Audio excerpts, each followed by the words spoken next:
अशोक कुमार साहब इस वक्त हमारे साथ जुड़ रहे हैं। सर बहुत बहुत शुक्रिया टाइम्स ऑफ भारत पर हमसे जुड़ने के लिए। मैं सबसे पहले आपसे पूछना चाहता हूं, 3 दिन बाद एक एफआईआर जरूर हुई है सर, उसमें एक व्यक्ति का नाम लिया गया है और बाकी लोगों को जो कहा गया है कि वो नामजद इसमें नहीं है, तो क्यों बाकी लोगों के खिलाफ नाम लिखकर कार्रवाई नहीं हो रही? क्योंकि आरोप अब यह लग रहा है कि पुलिस हल्का जा रही है उनके ऊपर। नहीं, देखिए निश्चिंत रहिए आप, ऐसी कोई बात नहीं है। कल ये वीडियो वायरल हुए हैं, कल हमारे संज्ञान में आया है, कल ही एफआईआर दर्ज कर दी गई है। जिसने जैसी एफआईआर लिखाई वो लिख दी गई है, किंतु विवेचना तो है ना। अभी जो एफआईआर लिखी जाती है, जरूरी नहीं है कि सारी कार्रवाई सिर्फ उसके आधार पे होगी। कार्रवाई तो विवेचना के आधार पर होगी, इन्वेस्टिगेशन के आधार पर होगी। और जिसने भी जो कानून के खिलाफ कुछ बोला है, जो कानूनन गलत है, तो उसके विरुद्ध जरूर कार्रवाई होगी जी। आप कह रहे हैं नाम सामने लाए जाएंगे, इसमें कोई निश्चिंत रहिए इसमें। मतलब जो लोग आपके सामने तथ्य जैसे जैसे आते रहेंगे विवेचना में, जिन लोगों का भी नाम होगा उनको बुलाकर उनके ऊपर कार्रवाई होगी।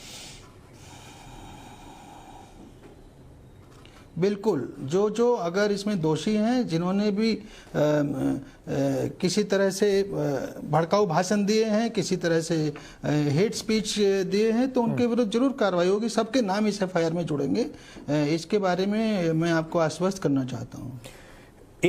2 फरवरी इसी साल में डीजीपी साहब, आपका एक बयान है जो आपने दिया था स्टेट पुलिस ऑफिसर्स कॉन्फ्रेंस में, जो देहरादून में हुई थी।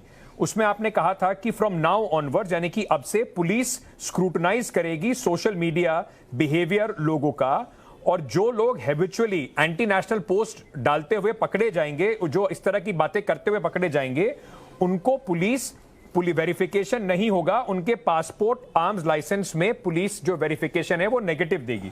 उत्तराखंड की पुलिस की ये कार्रवाई जब शुरू हुई थी, जब आपने बात कही थी, लोगों ने इसकी बड़ी तारीफ की थी।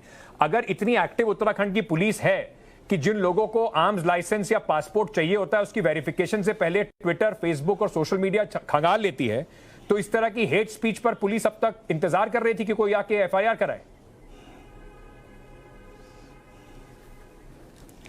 देखिए, मेरे विचार से वायरल कल ही हुआ है और कल ही हमारे संज्ञान में आया है, तो इस पे कल ही हमने एफआईआर कर दी है। जहां तक बात है पासपोर्ट वेरिफिकेशन में, तो वैसे ही कॉलम है, और बाकी जगह भी हमने इसके थ्रू आपका आदमी का बिहेवियर पता चलता है। अगर कोई बहुत एग्रेसिव स्पीच देता है, अगर कोई बहुत हेट स्पीच देता है, तो ऐसे लोगों को आर्म्स लाइसेंस भी नहीं देना चाहिए। मैं अपनी बात पर आज भी अडिग हूँ, और जैसा मैं आपको कहना चाह रहा हूँ कि हम लोग 100% जो भी दोषी हैं उनको बख्शा नहीं जाएगा, उनके विरुद्ध कार्रवाई होगी। नहीं सर, ये बड़ी अच्छी बात है आप कह रहे हैं, जो दोषियों को बख्शा नहीं जाएगा, लेकिन क्योंकि ये सवाल स्वतः संज्ञान क्यों नहीं ले रही है उत्तराखंड की पुलिस?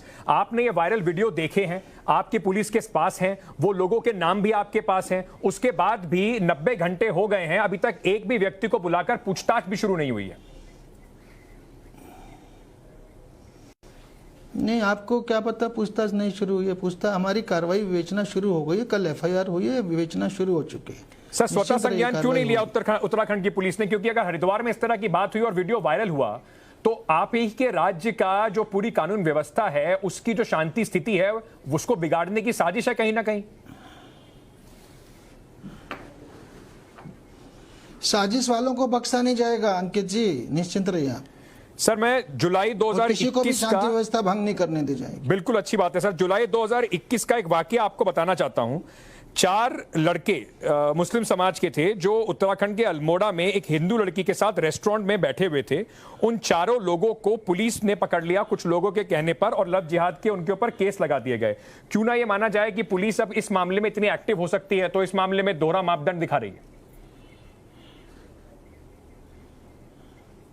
नहीं, दोहरे मापदंड की बात ही नहीं है। उसमें जरूर किसी ने शिकायत की होगी, जरूर एफआईआर दर्ज कराई होगी, वो वहां भी कानून के अनुसार ही कार्रवाई की गई होगी। जी, उन्होंने शिकायत दर्ज कराई और उनको लड़कों को पुलिस ने पकड़ लिया। अभी आप, मैं अगर ये भी मान लूं कि एक व्यक्ति के नाम पे एफआईआर हुई है, वो व्यक्ति अभी भी आपकी गिरफ्त से बाहर है, उन लड़कों को उसी रेस्टोरेंट से पकड़ के पुलिस लेके गई।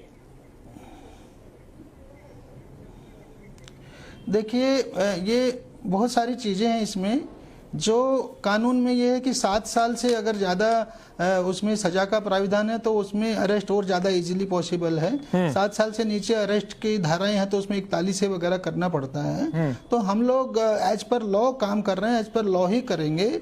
आप इस बारे में आश्वस्त रहिए। सर, कॉल फॉर आर्म्स जो है, वायलेंस जो है, कॉल फॉर आर्म्स जो है किसी भी कम्युनिटी के खिलाफ, आपको लगता नहीं उसमें और संगीन धाराएं लगनी चाहिए? वो लोग खुलेआम पर किसी कम्युनिटी के खिलाफ हथियार उठाने के लिए उकसा रहे हैं, लोगों को बोल रहे हैं कि आप इस तरह से करिए, और उसके बाद भी आपने जो धाराएं लगाई हैं उसमें और मजबूत धाराएं लगानी चाहिए थी। देखिए, प्रथम दृष्टया इसमें 153A बनती है, वो हमने लगा दी है। अगर और धाराएं पॉसिबल होंगी तो उसका भी विधिक परीक्षण करा लेंगे, लीगली एग्जामिन करवा लेंगे। सर, मुख्यमंत्री जी का एक ट्विटर पे बयान है जो अभी कुछ दिन पहले का ही है, 10 दिसंबर का।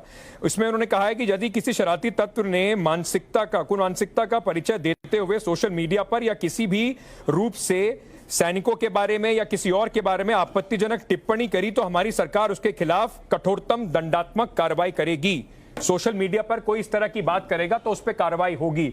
सर, जनता ये पूछना चाहती है कि उत्तराखंड में इस साजिश के तहत लोग इस तरह से माहौल खराब कर रहे थे, इनके खिलाफ कार्रवाई कब होगी? कब आप इन सभी अभियुक्तों को पकड़कर इनको कानून के शिकंजे में लेकर आएंगे? FIR दर्ज हो चुकी है, कानून के अनुसार कार्रवाई की जाएगी। सर, कोई चुनावी प्रेशर, कोई राजनीतिक प्रेशर तो नहीं है इसके ऊपर? Thank you. नहीं, ऐसा कुछ नहीं, ऐसा कुछ नहीं। बहुत बहुत शुक्रिया सर, हमसे जुड़ने के लिए। आपने कहा कि कठोरतम कार्रवाई की जाएगी। हमें इस बात की खुशी है कि आप इस पूरे मामले को पूरी ढंग से तफ्तीश करेंगे और जो भी इसमें आरोपी हैं उनके ऊपर किसी भी तरह की कोताही या ढील नहीं बरती जाएगी। बहुत बहुत शुक्रिया हमें समय देने के लिए सर।